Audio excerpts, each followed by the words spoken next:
Hi everybody, I'm with my friend James, and we're going to get into yellow level. Now, if someone is physically assaulting you to some degree, you have to defend yourself, you have to protect yourself. That means hurting somebody. I wish there was another way. I wish I could communicate with you about how everything is green level, but that's not the real world. In the real world, you've got green level, yellow level, red level. So what we're going to do now is look at how to understand some deep stuff about the form and function of physical self-defense. First thing I'd like to do is to do some push hands with you. So this is just like a person's mind projecting towards you. So the mind projects, and I'm like trying to find out, what's this person saying? Maybe the person's looking at you from across the street, or the boyfriend or girlfriend is texting in an assaultive way or something. You know, what's going on here? You want to understand what's going on here. If you have 2 seconds to deal with it, if it's an actual assault, then you have 2 seconds. If you have 2 weeks, or if you have time, that makes it different. But as soon as there's a projecting come towards me, I'm trying to understand, where is he coming towards me at? Is it here? Is it here? Is it here? In the energetic way, I'm trying to sense if he's being abusive, you know, point at my chest, you know, pretend like you're saying something, right. I'm trying to see how my eyes went. I'm trying to go like, oh, what's going on here, you know? Now, if I have half a second and I have to strike or defend myself, that's different than explaining it, right? But we're taking it slow. We're trying to help you to understand how this stuff works. So if he does this projection, whether it's verbal or energetic or text or physical project, and I do this kind of a thing, then I'm able to keep my root, whereas he loses his root. So that if I go into shock, push, and I go like this, then he could hit me and assault me, and I'd be in a lot of trouble, right? But if I be very, very courageous and give him the dignity for being a creation of life, and accept his force, and understanding that his psychology might not be on, it might be trying to victimize in some kind of a way. But I'm not cutting him off from being honored as an expression of life. That, believe it or not, is the greatest key to self-defense. Push. So I do that, and now I have control over his body by accepting him. If I come forward, is that good? A little more this way, trying to get the right camera angle. If I come forward towards him, push, after he comes forward towards me, and he doesn't adapt properly, look what's going on. He's trying to adapt, but even though he knows this stuff, I'm good enough at it that I still got him. So that means this, that's big time problem. This is a big time problem. This is a big time problem for him, because he wasn't able to adapt. Okay, push. So I'm trying to find out what's he saying, and I'm keeping my feet. And if I come forward and he goes into shock, see what happens? So if I needed to defend myself, anywhere that he's in shock would be where to strike at. So you can do a strike with, you try to strike with a knuckle, a knuckle, a knuckle, a knuckle, a knuckle, a knuckle, and a forearm. Come this way a little bit. Are we in the center again? A little more. Yeah, okay. Now we're dead center. Okay. Push, receive. Push, receive. So let's say it's an argument going back and forth. And I'm receptive, push, and he keeps being predatorial. Kind of blaming me for everything, or trying to get my whatever, push. And so he doesn't even want to do it because he's a good-natured person, but as you play that role, like the person, just come forward and keep coming at me. Right. Now he's keep coming at me, and he really came at me that time, but I was able to receive it. Now if I froze up, which I almost did, come forward like you just did, and I'm like, uh-oh, shit, he's in my space, then I become a victim. Okay? So, the first thing that's coming at you in a real life situation, remember this is yellow level, so we're only talking about giving a little pain, running away. Doing some simple strikes, running away. Avoiding the assault, running away. Okay? Not red level. Red level is you got a real injury. Okay? But against most everybody, this yellow level stuff will work, and work amazingly. So for example, in some type of a grabbing situation, that they're up here, this thumb, you can grab that thumb, and I'm doing it to where there's no injury, but he's still moving, you know? So you can learn that level of skill too. On the arm, there's an energy that comes down this way and comes up this way. This is the ulnar nerve here. If the ulnar nerve is damaged, if you're a sports player, you can't make a fist. So if somebody has a weapon, if somebody has their hand around somebody's throat, this nerve in here, you can hit like a whole arm, is a very, very powerful strike. If you're able to grab that arm, you try to avoid like a knife or a weapon with the other side of the arm, because this is where all the main arteries are, so you try to come in like this and twist it around. Coming back like this. The angle and direction for the points here is up and in. If somebody has the arm here and they're grabbing, this point, you see, sorry, grab. He doesn't want to grab too tight because he's done it before. But all I have to do is to grab in here, and most everybody, they're going to release. This. Now, the more intense you get, the more that this becomes the situation where you really need fighting skills, boxing skills, MMA skills to deal with a person. If it's a professional fighter, you know, that's a different category. I'm a minor level MMA boxer, skilled person. You know, I can't rate with those real strong guys like that. But what I'm trying to share with you is the skill that I do have, which will work for 90%, if not 99%, of everybody, depending on, you know, where you live and what kind of people you're dealing with. But the average thing that happens, the average bully, the average assault, the average person that would prey upon a weaker-bodied woman or weaker-bodied person, you know, this stuff will rock their world, especially if you train a bit with it, okay? So you learn this point. This is a rub point.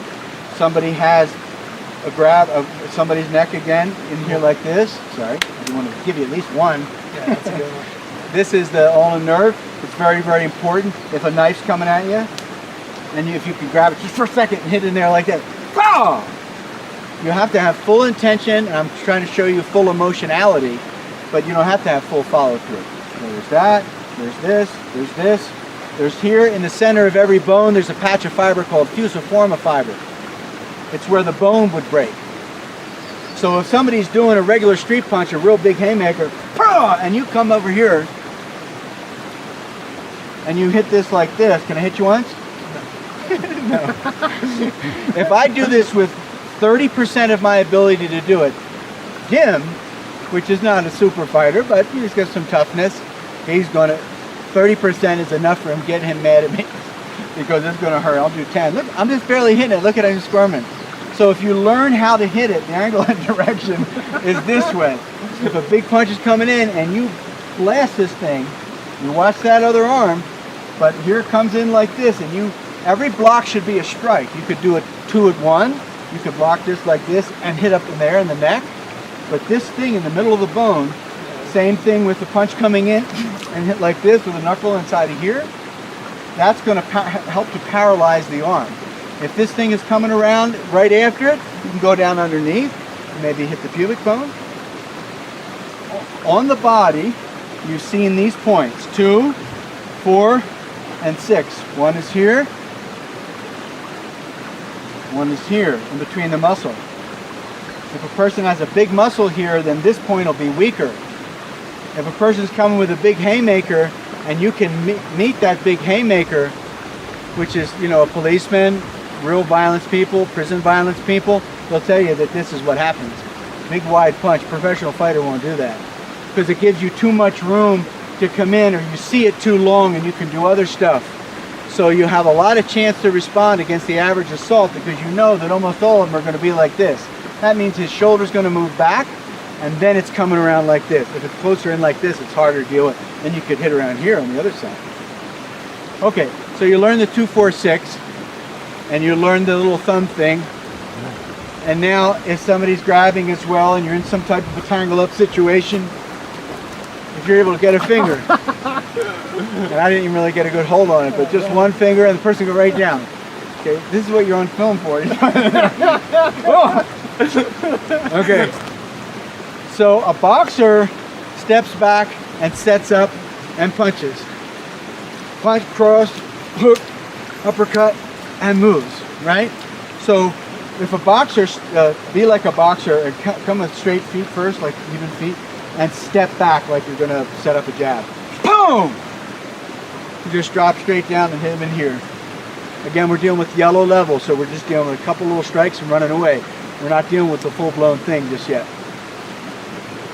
The points to hit on the side of the body, underneath this floating rib,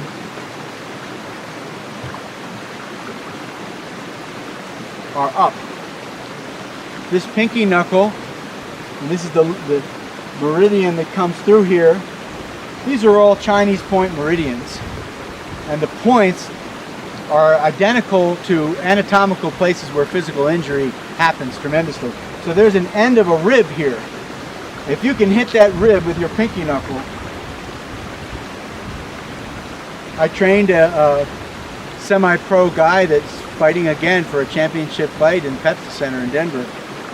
And all they have to do is come like this with the smallest thing and he gets hurt. Not even honestly, 30-40% of my ability. So if somebody's coming at me, and I'm able to come in there like this with this pinky knuckle, but really penetrate more effective than you have any idea. But you have to practice the ability to move like a whip. That's the difference. Bruce Lee said the difference is an iron bar thrust straight out, or a flexible piece of steel, the chain on the end of it, and a little point. So if you come right in there, that's a very, very powerful point. A lot of people get knocked out and hurt and drop down in professional fighting with a liver strike. So you have that like that on that side. And then like this, like knocking on the door. You can knock on the door pretty hard, right? So somebody's coming, some kind of an assaultive thing. You just come like this, right into this thing. Okay, and you get better at having penetration, the ability to have magnetic dominance. All of this kind of stuff is dependent upon magnetic dominance. Magnetic dominance means when he pushes, I actually am gaining his field. I'm uprooting his balance. You know, when you're off and you're in shock, the lightest little touch will hurt you. That's what you've got to get with your mind and your heart and your physiology before you can be effective with such subtle techniques as this. This means you have to cultivate your mind and your personal coherence. In science, there's a thing called Meissner magnetism, which means that if the field is super coherent, it automatically grounds and rejects any attempted intrusion. So it's a quality of an electron in a superconductor, and it's magnetism that's super coherent, it's self-consistent. It's a field of energy that's not reaching out for anything else, anywhere else. It's like in a way to understand about enlightenment in the body. So you got this kind of energy, and this kind of energy, and this kind of energy, and this kind of energy. If you have very subtle eyes, you can see where there's holes or projections. You can see that this is a projection. I can see it. You can see that this is a hole. I can see it. You have to soften your eyes, and you get a read of the body map very, very simply. As you come up the body, same thing on the other side. You can use, the whip strike is best, or you can use one knuckle to come in like this. Same thing with the other side. In the middle, it's the same thing, except the angle and direction is straight in. The angle and direction on the side of the ribs is up, on the tip of that floating rib, if you can be that precise. It's all about timing and surgical precision. The next strike as you come up here is the spleen. So in the science of the ancient stuff, which so many people say is just bull, but there's actually a reality to it, but it's a rare practitioner that can do it in real time and can do it in real fighting. But the way that people present pressure points and all of that, it's mostly a fantasy world. But as best as I can, I'm talking about really being able to do these things. In sports, if you get hit with a baseball right here, it's called commotio cordis. If you get hit with a baseball right here, it's called delayed splenic rupture. Those are two ways that death happens in sports, in combat sports and in regular kind of sports. Hockey puck, baseballs, things like that. If you take this knuckle like this, or this pinky knuckle like this, and come underneath the heart, that's some heavy stuff. Once again, you have to have entrance. You have to have the person where you're in their head, where you're in their nervous system. So that can be one strike there. This knuckle, like knocking on a door, that's for the heart as well. If you have a clear shot and you come in and you have your whole body come forward and you zap that point and you have magnetic entrance or a thing like that, most people are dropping straight down to the ground. Sorry, we keep going out of frame. Yeah. So the spleen is on top of the stomach. It's right about here. So in sports, if somebody gets a shot right there at the spleen, they could die 3-4 days later. That's the delayed splenic rupture that relates to the dim mach. That's the way that you could strike somebody and they die in days or even weeks later. And it's very, very real in medical science about a strike there. Okay? Same thing with right here. If you can have this subtle perception and have a really strong strike into there or a strong strike into there, you see his mind automatically knows I have to protect that. That's a sensitive area of my mind. So now, by using my mind and being on, I'm in his head now. So if I wanted to do other things, it would be easier to do other things. So you need to get magnetic entrance into the individual in a real life situation. And how do you get magnetic entrance? By accepting the projection. If it's an immediate attack of some kind, whatever, just try to find out how to come in and throw a couple things. To be able to penetrate whatever their attack is, either block it, bob and weave it, come forward, and start to hit. Another yellow technique which is very, very good is rolling fists. You just actually move your fist really, really fast towards your face and walk towards them. Now, if it's Mr. Psycho person, you could take that and walk through it. It won't even hurt you. But the average, you might break your nose. People think hitting the nose is such a great thing. Not for a real fighter. It doesn't do anything much. So this is good for most people, because as soon as they see that coming towards them, they're going to want to back up. Then you can do knee strikes, groin strikes, side of the leg. As you come up the body, right here in this shoulder, throw a strike with either arm.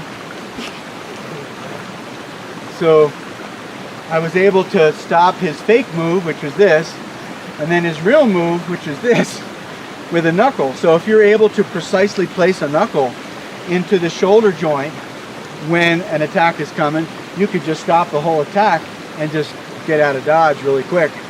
As you come up towards the neck, again yellow level, you have your whole arm as a bar. So a person could be a boxer setting up for a boxing attack, and you could they throw a jab and you could come underneath the jab and come up like this and with your whole arm. You have a choker.